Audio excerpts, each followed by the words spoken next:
So this is the risks of lead for children, and the issue with this toxic metal is that it is everywhere.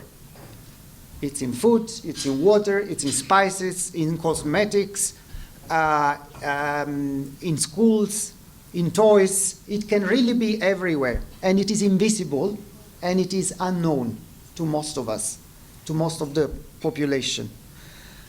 Children are affected more. Their young bodies, even the newborns, suffer more from lead exposure. So this is an even a riskier issue for children.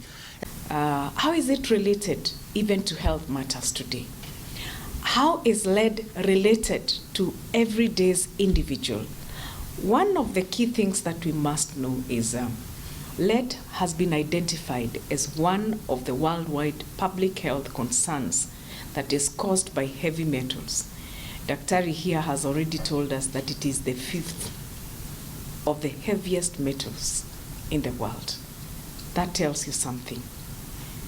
Anytime somebody has is exposed to lead, there are symptoms that you must tell people, possibly the abdominal pain, constipation, headaches, inability of memory problems, infertility, tingling in the hands and feet, anemia, seizures, coma, death, which has been reported in severe acute cases.